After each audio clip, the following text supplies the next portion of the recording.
Morning Line. Thanks for joining us. As you see on the screen, we're talking this morning, Ask an Expert. We have them on every once in a while about any number of health issues. And we're talking about hearing health, which is a big deal for a lot of us dealing with it. With us this morning is Noreen Gibbens. She is from Middle Tennessee Audiology. You said Hendersonville's the main location, the main office, but you have satellite offices around the Middle Tennessee region helping a lot of folks with this. We've got a caller that waited through the break. Let's go to Joe. Joe, good morning. Good morning, Nick. Hey, Joe. Just a question for your guest. Sure. What is the cost range for hearing aids from the low end to the high end? And I think one of the groups around is called AudioNet.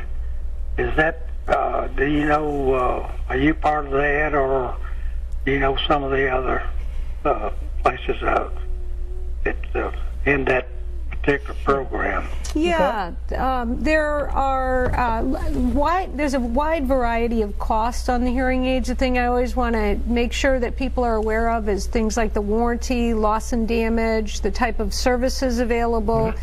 In our program, for example, they're going to be around $2,500 a set, and they can go up to about $4,500 depending on warranty, depending on what things people want in them. There are a lot of health plans that are covering or at least providing a discount. So I would always suggest you talk to your hearing health care provider or even call your insurance company. More and more of them are starting to realize that they need to treat this because, as we've talked about some of the serious issues that come up, they are providing better coverage or discount plans than what they have in the past. All right, so what is new about hearing aids right now? I mean, I think we've all seen them at one point or another. Some go way in the channel, others maybe just go flat on there. What is the technology? What's happening with them? There's lots of great technology out there, and every manufacturer has really good products, even their entry-level products. So I don't want people to think if they get a less expensive hearing aid, they're somehow getting something that's faulty or not going to last as long, things like that, because there's lots of great technology. One of the best things, though, has been the ability to stream sound from any Bluetooth device directly into the hearing aids, because that makes phone calls easier. But the other thing that it can do is you can have an app on your phone that helps you to control the hearing aids. So, for example, we were talking about the directional or the noisy setting, like a restaurant or a situation. Where you might want to turn down your hearing aid. You might want to turn them down, or you might want to direction. Like the focus would be on the front. Now, it's not foolproof because, again, the environment has a lot to do with how well we're going to hear. But when you can control it, if we always make a hearing aid that directional, it's not going to sound good when you're listening to music or television. So you want to be able to change it, and being able to use a phone, a cell phone, an iPhone in particular. Well, I shouldn't say that. Androids will work as well, but there's the ability to change the hearing aid in response to your environment. That's been very helpful for a lot of people. Also, just taking phone calls. The phone can be a very big issue for people in everyday life, and in emergencies, we want to make sure people are able to understand everything that's being said. So you're saying if I had a hearing aid, one of these that you're describing, and when my phone rings, then through the app on my iPhone, I can hit it, and I don't have to put the phone up here. Correct. It will then, I can talk. Now, I'll probably have to talk into the phone, but I'll be able to hear the caller here through my hearing aid. Correct. Yep. Okay. And for most of us, when we're multitasking, even though, we haven't decided if that's a good thing or a bad thing for us, but your phone could be sitting on the table, you don't have to have it. That's true. It depends on the microphone on your phone. Yeah, and how much noise is around you. Yes. I love that. I had not heard of that. That's interesting. That's been around for a while, and it's still taking people by surprise that we can do that. And even a lot of our very elderly people are taking advantage of that. More and more of them are using iPhones or Androids, and they'll come in and they'll, first question I'll ask them, what kind of phone do you use most often? And they'll pull out their iPhone and we'll say, this will be your new way of listening, and it's a huge help. And you're right. I've seen a broad range, and I've talked to a lot of people. I've talked to a friend of mine who has, I think, one of the very highest end ones that's there. and he seems to like it. I have another friend who tried one of the high-end ones, it just wasn't working, ended up getting one of the middle-range ones, and he's found it to be, cost-wise I'm talking about, right. And he's been very pleased with that. I don't know what the cheapest are. I think in general in life you tend to get what you pay for, but the big difference between the high-end ones and the lesser ones, you think, are more the bells and whistles, like for instance that Bluetooth factor. What about the actual essence of just hearing? Is it the adjustment? Is it the durability? What is it? Well, first of all, I say very often the most important feature in a hearing aid is audibility. Right. Meaning just hearing better. That's and it. Sometimes that message gets lost and people feel if they can't afford the most expensive, they're just not going to do anything, which is really not the message we want to be sending to people.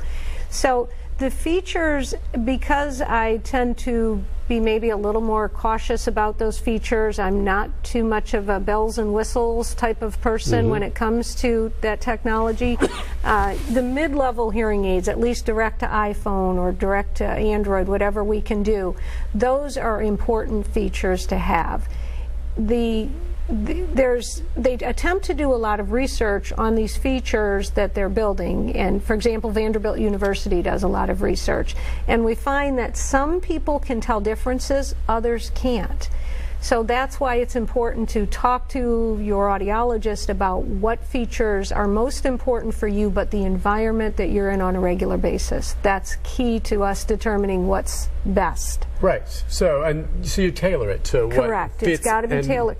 And you know, you asked something else that I want to touch on too. Sure. The hearing aid needs to be verified, meaning we need some sort of test that will show what that hearing aid is doing for a speech signal in your ear canal. The best way to do that is something called speech mapping, where we're playing a speech signal through a speaker in front of you and measuring in your ears what those hearing aids are picking up for different speech. So if you can male's voice. I'm saying what I can hear, or no? No, it's actually just measuring the sound in the ear canal. It can do that. It can do that. Okay. There are systems out there that haven't been talked about enough. Really, when we talk about hearing aids, it's got to be verified, because the manufacturer will enter in the hearing test results, and they'll come up with their algorithm that they think is most appropriate for that hearing loss pattern.